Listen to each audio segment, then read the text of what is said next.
ਸਤਨਾਮ ਸ਼੍ਰੀ ਵਾਹਿਗੁਰੂ ਸਾਹਿਬ JIO.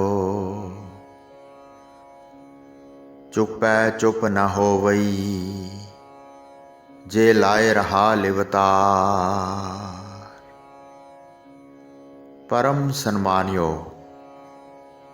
ਗੁਰੂ ਰੂਪ ਗੁਰੂ ਖਾਲਸਾ ਸਾਧ ਸੰਗਤ ਜੀ, ਵਾਹਿਗੁਰੂ ਜੀ ਕਾ ਖਾਲਸਾ, ਵਾਹਿਗੁਰੂ ਜੀ ਕੀ ਫਤਿਹ। ਮੁੱਖ ਤੋਂ ਚੁੱਪ ਰਹਿਣ ਨਾਲ ਚੁੱਪ ਨਹੀਂ ਹੋ ਸਕੀਦਾ। ਜੇ ਅਸੀਂ ਚੁੱਪ ਰਹਿਣ ਦੀ ਬਿਰਤੀ ਇੱਕ ਰਸ ਤੇਲ ਧਾਰਾ ਵਾਂਗੂ ਲਾ ਕੇ ਰਹੀਏ, ਭਾਵ ਤੇਲ ਦੀ ਧਾਰਾ ਖਿੰਡਾ ਵਾਲੀ ਨਹੀਂ ਹੁੰਦੀ, ਲੇਸਦਾਰ ਹੁੰਦੀ ਹੈ। ਇਉਂ ਬਿਰਤੀ ਨੂੰ ਲੇਸਦਾਰ ਬਣਾ ਕੇ ਫੇਰ ਵੀ ਬੋਲਣ ਦੀ ਚੁੱਪ ਨਹੀਂ ਹੋ ਸਕਦੀ। ਕਦੇ ਨਾ ਕਦੇ ਤਾਂ ਬੋਲਿਆ ਹੀ ਜਾਂਦਾ ਹੈ।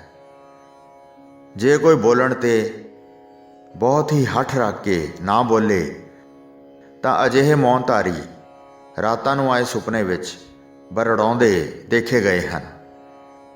ਗੁਰਬਾਣੀ ਦੀ ਇਸ ਤੁਕ ਉੱਤੇ ਇੱਕ ਸਾਖੀ ਹੈ। ਜਿਸ ਵੇਲੇ ਸ੍ਰੀ ਗੁਰੂ ਗੋਬਿੰਦ ਸਿੰਘ ਜੀ ਮਹਾਰਾਜ ਸ੍ਰੀ ਅਨੰਦਪੁਰ ਸਾਹਿਬ ਬਿਰਾਜਮਾਨ ਸਨ, ਉਸ ਸਮੇਂ ਇੱਕ ਮੌਨ ਦਾ ਪਖੰਡ ਕਰਨ ਵਾਲਾ ਗੁਰੂ ਜੀ ਦੀ ਹਜ਼ੂਰੀ ਵਿੱਚ ਆਇਆ। ਹਜ਼ੂਰ ਦੇ ਦਰਸ਼ਨ ਕੀਤੇ, ਪਰ ਕਿਸੇ ਨਾਲ ਵੀ ਬੋਲੇ ਨਾ।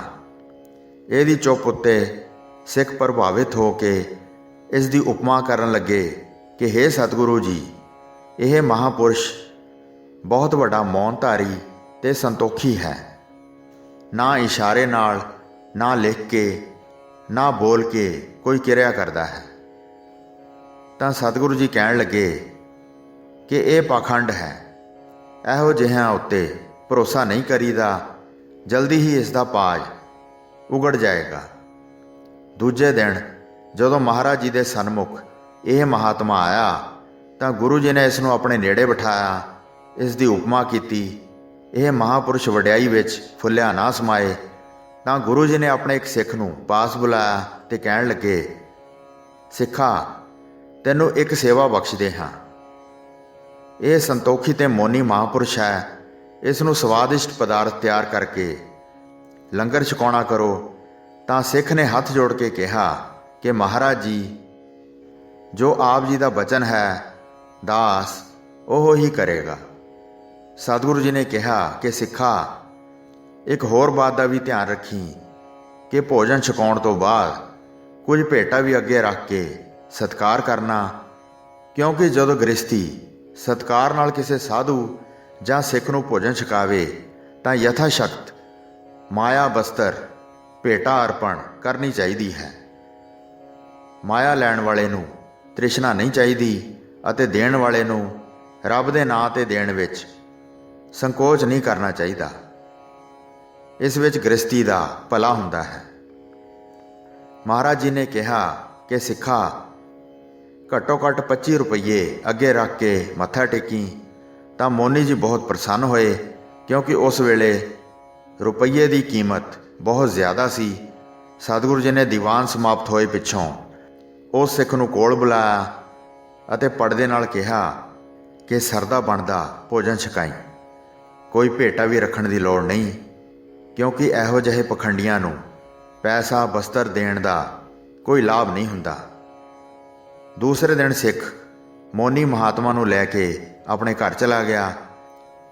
ਸਿੱਖ ਦਾ ਇਸ਼ਾਰਾ ਸਮਝ ਕੇ ਸਿੱਖਣੀ ਨੇ ਕੋਈ ਦਾਲ ਸਬਜ਼ੀ ਤਿਆਰ ਨਹੀਂ ਕੀਤੀ, ਮਿੱਸੀਆਂ ਰੋਟੀਆਂ ਗੰਢੇ ਨਾਲ ਤਿਆਰ ਕੀਤੀਆਂ।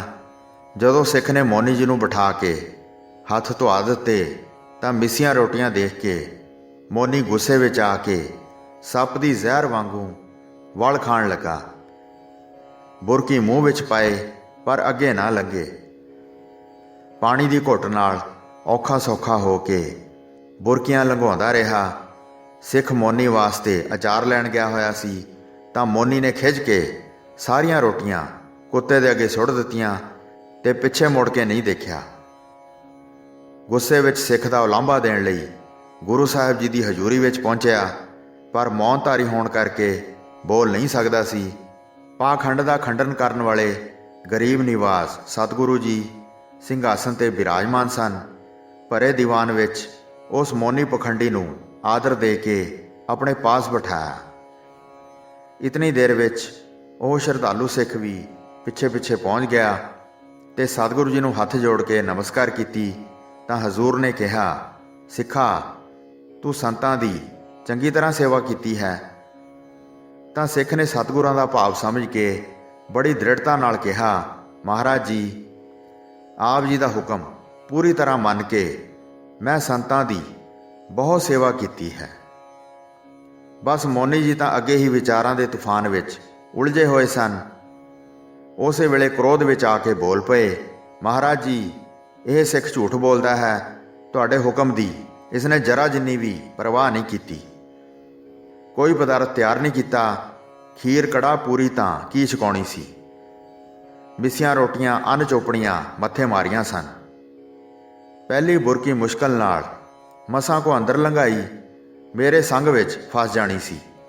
ਤੁਸੀਂ ਇਸ ਨੂੰ 25 ਰੁਪਏ ਕਿਹਾ ਸੀ, ਇਸਨੇ 25 ਪੈਸੇ ਵੀ ਮੱਥਾ ਨਹੀਂ ਟੇਕਿਆ। ਉਲਟਾ ਤੁਹਾਡੇ ਸਨਮੁਖ ਸੰਗਤ ਵਿੱਚ ਖੜਾ ਝੂਠ ਬੋਲ ਰਿਹਾ ਹੈ। ਇਸਨੇ ਤੁਹਾਡਾ ਕੋਈ ਬਚਨ ਨਹੀਂ ਮੰਨਿਆ। ਇਹ ਸਾਰੀਆਂ ਗੱਲਾਂ ਇੱਕ ਹੀ ਸਾਹ ਵਿੱਚ ਮੋਨੀ ਜੀ ਨੇ ਕਹਿ ਸੁਣਾਈਆਂ ਤੇ ਸੁਣ ਕੇ ਸਾਰੀ ਸੰਗਤ ਖਿੜਖਿੜਾ ਕੇ ਹੱਸਣ ਲੱਗ ਪਈ।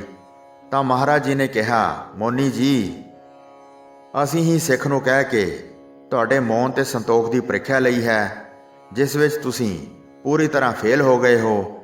ਮੇਰੇ ਸਿੱਖ ਤਾਂ ਸੰਤ ਸੇਵੀ, ਨਾਮਦਾਨ ਵਿੱਚ ਅਤੇ ਧਰਮ ਦੀ ਕਿਰਤ ਕਰਨ ਵਿੱਚ ਪੂਰੇ ਹਨ। ਇਸ ਕਰਕੇ ਸਤਿਗੁਰੂ ਜੀ ਨੇ ਬਾਣੀ ਵਿੱਚ ਇਹ ਕਿਹਾ ਹੈ ਕਿ ਚੁੱਪ ਰਹਿਣ ਨਾਲ ਮਨ ਦੀ ਚੁੱਪ ਪ੍ਰਾਪਤ ਨਹੀਂ ਹੁੰਦੀ। ਇਸ ਕਰਕੇ ਬਿਲਕੁਲ ਚੁੱਪ ਹੋ ਜਾਣਾ ਵੀ ਪਰਮਾਤਮਾ ਦੀ ਪ੍ਰਾਪਤੀ ਦਾ ਸਾਧਨ ਨਹੀਂ ਹੈ, ਬਲਕਿ ਲੋਭ, ਹੰਕਾਰ ਤੇ ਤ੍ਰਿਸ਼ਨਾ ਦਾ ਤਿਆਗ ਕਰਕੇ ਘੱਟ ਬੋਲਣ ਲਈ ਗੁਰੂ ਅਮਰਦਾਸ ਜੀ ਦਾ ਫਰਮਾਨ ਹੈ, ਲੱਭ ਲੋਭ ਅਹੰਕਾਰ ਤਜ ਤ੍ਰਿਸ਼ਨਾ, ਬਹੁਤ ਨਾਹੀ ਬੋਲਣਾ।